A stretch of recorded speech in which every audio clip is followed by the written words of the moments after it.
All right, ready to dive into the power of positive thinking. Let's do it. This book by Norman Vincent Peale, it's a classic, right? Millions and millions of copies sold. What's the deal with this one? Is it really just about like thinking happy thoughts, or is there more to it? Well, it's interesting you say that because Peele actually compares belief to, well, almost like a kind of energy. Okay. He's saying it can actually like shape your reality. You're not just hoping for the best, but really expecting it deep down. Right, but how does that work? I mean, I get being optimistic, but can just thinking positively really change things out in the world? Well, think about it this way. Your thoughts, they influence how you feel, Yeah, right? sure. And how you feel affects what you do, the actions you take. Okay, yeah. And all those actions, they add up to your results, your outcomes. Yeah. So in a way, by changing your thinking, you can change your trajectory. Peale even quotes William James on this. Who's that? Only the father of American psychology, pretty much. Oh, wow. Okay. And what did Mr. Father of Psychology say? He said that believing you can succeed at the start of something, especially something tough, is the biggest factor in whether you actually pull it off. So he's saying belief is that powerful, huh? Exactly. It's like having that inner confidence actually increases your chances. Yeah. It's not about ignoring problems, but about facing them with the expectation that you'll get through. Okay, that actually makes a lot of sense. It's like having that confidence fuels you to push through the tough stuff. But the book also talks about prayer. How does that fit into this whole positive thinking thing? Peale sees prayer as a tool, almost, Yeah. a way to tap into a higher source of, strength, guidance, that sort of thing. He actually has this 3-step formula. He calls it prayerize, picturize, actualize. Prayerize, picturize, actualize. Okay, I like it catchy. So break that down, what's involved in each step. All right, so say you've got a problem you're dealing with. Prayerize is bringing that problem to God, in Peale's view. Just talking it out in simple prayer. Okay. Picturize is where you really imagine the outcome you want, like really vividly picture it. And then actualize is where you take those concrete steps toward your goal with the trust that, with this higher help, you'll get there. I can see how that could help with figuring things out. It's like you're getting your thoughts and intentions straight and then putting them out there with this like super clear sense of purpose. But what about when, life happens and those negative thoughts creep in? Does the book just say to like pretend they're not there? No, not at all. Yeah. Peele's no stranger to worry and fear. He just says there are ways to handle them. He talks about like emptying the mind of all that negativity and then filling it up with positive stuff, like a mental detox almost. I like that, a mental detox. Right. Because it's so easy to get stuck in a negative spiral sometimes, like Yeah. we need a reset button for our brains. Speaking of cleaning things up, he also mentions improving relationships. Anything super surprising in there? Actually, yeah. He talks about praying for people who bug you. Really? Yeah, which might seem kind of counterintuitive, but the idea is that when you pray for someone, even someone who's driving you nuts, you might actually start seeing their good points more. Wow, that's a serious change in perspective. Choosing to see the positive, even with people who are tough to deal with. This book sounds like more than just slapping on a happy face. It's about like tapping into something bigger than yourself and using that to grow as a person. Exactly. Peale really stresses how important faith is, aligning yourself with something greater, Mm. There's even a part where he talks about this passage from Isaiah 40.28-31.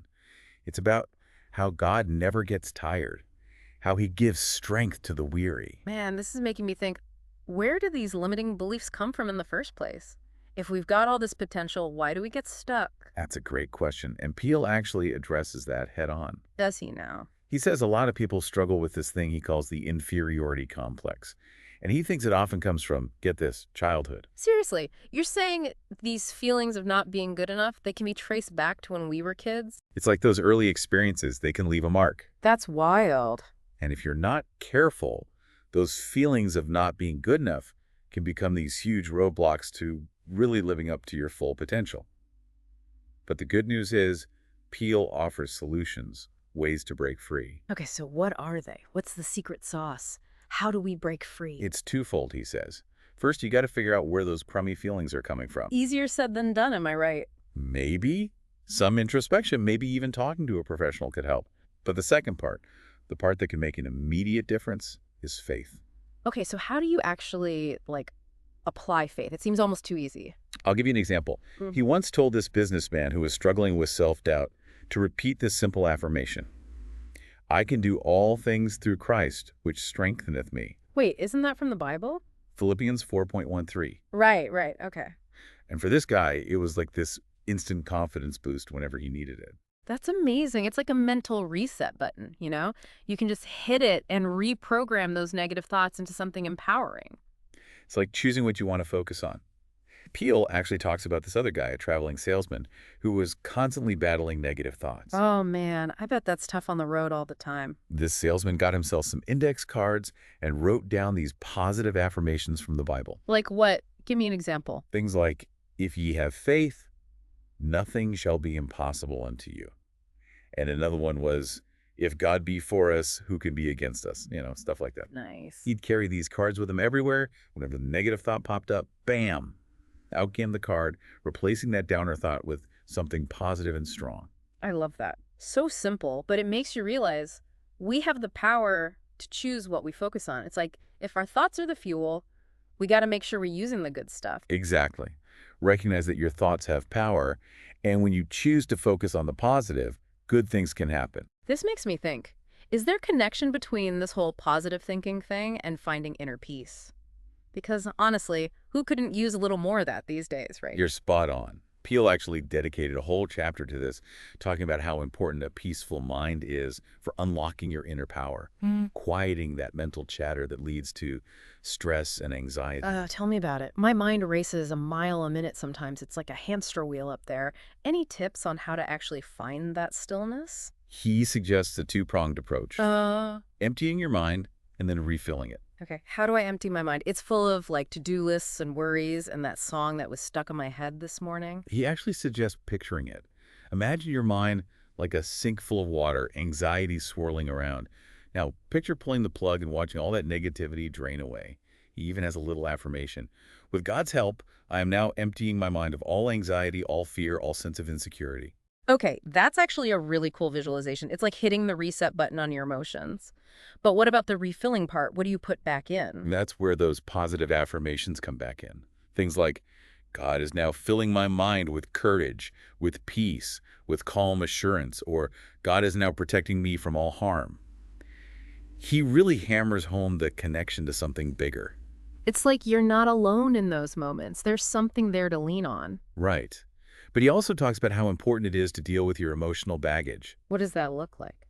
Well, he says all those negative emotions, fear, resentment, unresolved arguments, all that stuff, can drain your energy and hold you back. Makes sense. He even talks about this famous football coach, Knute Rockne, who believed that players couldn't perform at their best if they were holding on to anger or resentment toward their teammates. It's true. Holding on to that stuff, it's got to weigh you down. Like trying to run a race with a backpack full of rocks.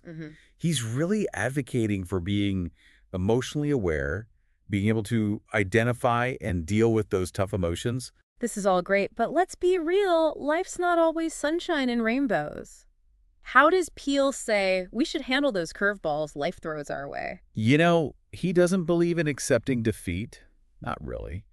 He sees challenges more like opportunities. He's got this famous line, there is no difficulty you cannot overcome. That's a bold statement. Easy to say, but sometimes life throws some pretty big stuff at you.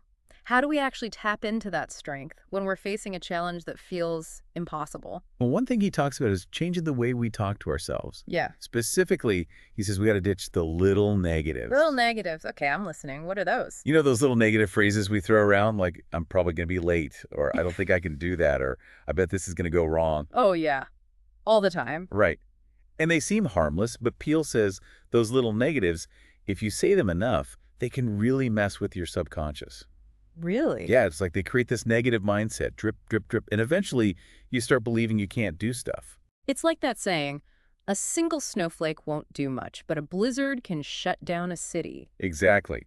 And the cool thing is, Peale says we can reverse that by swapping out those negative phrases for positive ones. Instead of, I don't think I can do that, you say, you know, I think I can tackle this, or this might take some work, but I can do it. It's like we can choose what story we tell ourselves, you know, focus on what's possible instead of what we're afraid of. Exactly. Your thoughts are powerful things. He wants you to become an expector. Believe in good outcomes even when you can't see them yet. He tells this great story about a trapeze artist teaching his student to overcome fear. Ooh, I love a good analogy. The trapeze artist tells his student who's terrified to let go, throw your heart over the bar and your body will follow. Wow, so focus on where you want to end up. Yeah. Picture yourself succeeding. Don't think about falling. Think about soaring through the air, nailing that trick. It's like you're stepping into that success before it even happens. So cool. It all comes back to faith, right? Believing even when you don't have all the answers. Trusting you have the strength to figure it out.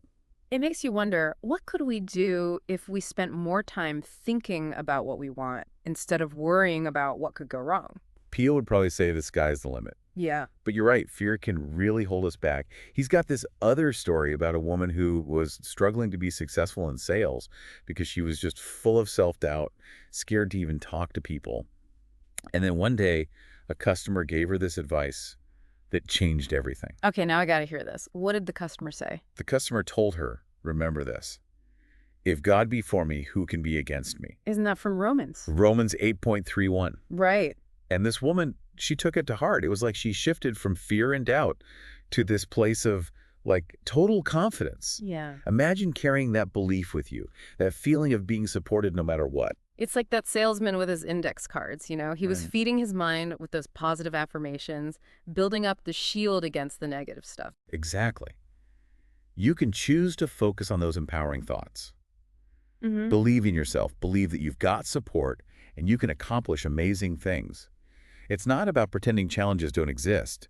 It's about facing them head on, believing you've got what it takes to overcome them. So it's more than just positive thinking. It's about really believing it deep down, having that unshakable faith in yourself. It's about getting your thoughts, beliefs, and actions all working together.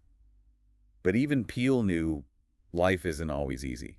Yeah, no kidding. It's like we can try to stay positive, but sometimes life throws some really tough stuff at us. Yeah. How does Peale say we should deal with those darker times, those moments when things are just plain hard? He gets it, you know?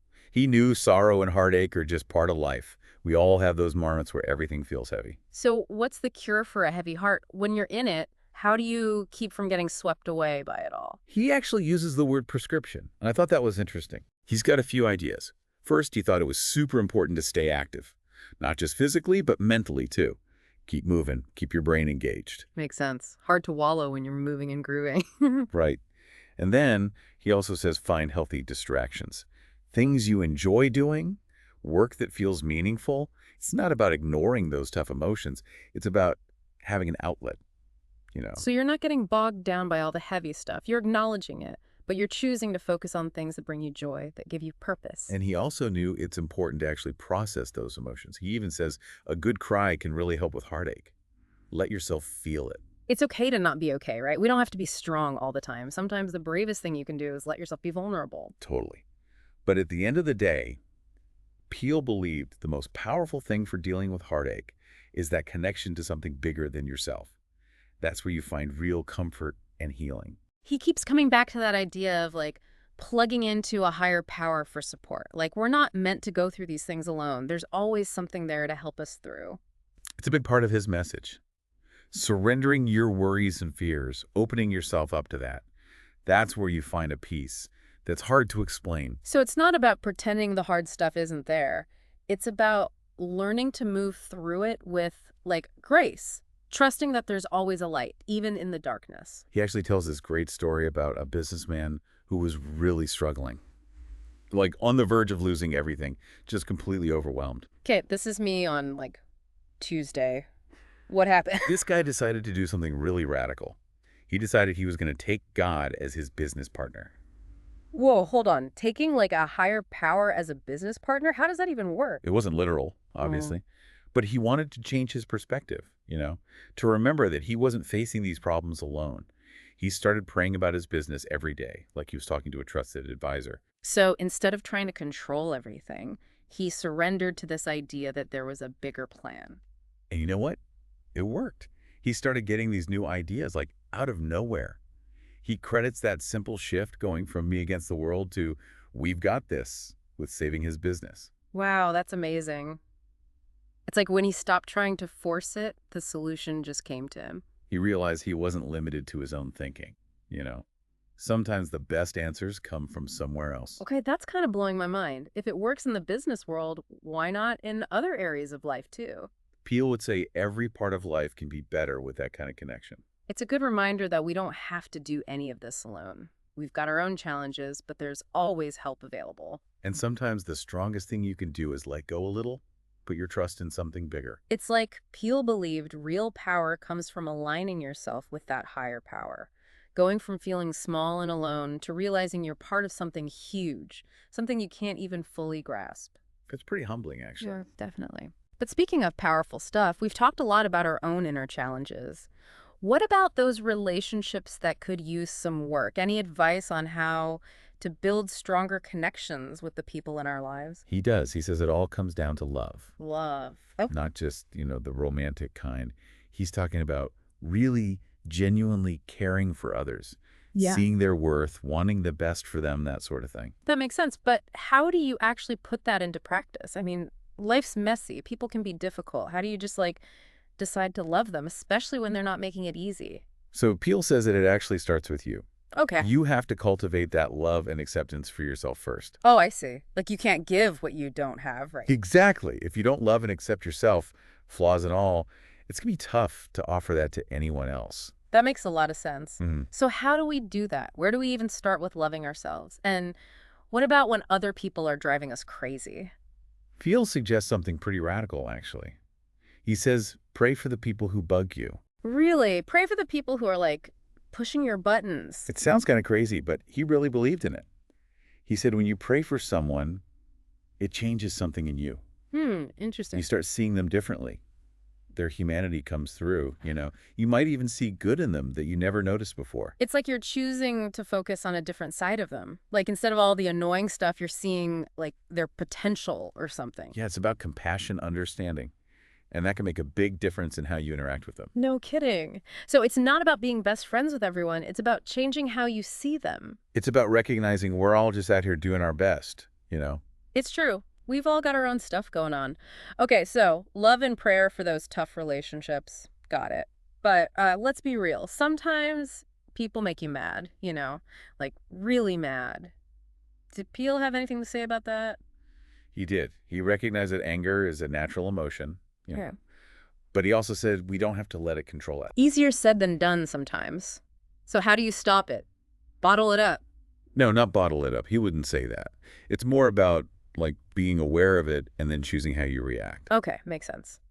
So what's the Peele method for dealing with anger? One of his go-to techniques was this: cool it. Cool it. That's it. It sounds simple, but it works. Yeah. He realized that when people get angry, their whole body tenses up. Fists clench, teeth gritted, voice goes up. It's like your body is getting ready for a fight. Yeah, like full-on fight or flight mode. Exactly. So he says, do the opposite. Relax your hands, unclench your jaw, soften your voice. It's hard to stay angry when your body isn't all wound up like that. It's true. That physical stuff makes a difference. Any other tips for those anger moments? Because let me tell you, I have them. He had this other technique where he'd tell people to write down all the things that made them mad. Wait, really? Isn't that giving more power to the negative stuff? He thought it actually did the opposite. He said, Okay. getting it out of your head, putting it down on paper, it helps you see it more objectively. So it's like you're externalizing it, right? Getting some distance from it. Exactly. And once you have it all written down, he suggested putting a price tag on each thing. A price tag. Okay, what do you mean? He'd say, every time you feel that anger rising up, tell yourself, this isn't worth spending $1,000 my energy on. This is a 5-cent problem. I love that. It's like, yeah, pick your battles. Some things just aren't worth getting worked up over. It's about remembering that your energy is precious. You get to choose where you direct it. Man, this whole conversation has been full of great reminders. We actually have a lot more control than we think we do. That's what Peale wanted people to realize. You can choose your thoughts. You can choose your reactions. And by doing that, you can actually change your experience. This has been amazing. But before we wrap up, what's the one thing you want our listeners to take away from Peele's work? That we have so much more power than we realize. Truly, when you cultivate a positive mindset, when you connect with something bigger than yourself and you take action, you'd be amazed at what you can accomplish. You can face challenges head on, build a life you love, make a real difference in the world. It's all possible. It's inspiring, right? To think we've got all that potential inside us just waiting to be unleashed. It all starts with making that choice, choosing to see the good, choosing to believe in yourself, choosing to tap into that power within. So, for our listeners who are ready to make that choice, what's one simple thing they can do to start applying Peele's ideas? Pick one thing we talked about today, just one. Maybe you start using positive affirmations, maybe you try keeping a gratitude journal, or maybe you just take a few minutes each day to quiet your mind, connect with something bigger than yourself, whatever resonates, and commit to it for a week. See what happens. I love that. It doesn't have to be complicated, just take that first step. You might be surprised at where it leads you. Absolutely. On that note, we'll leave you to explore the power within. Until next time, keep those minds open, keep those hearts believing, and as always, keep shining bright.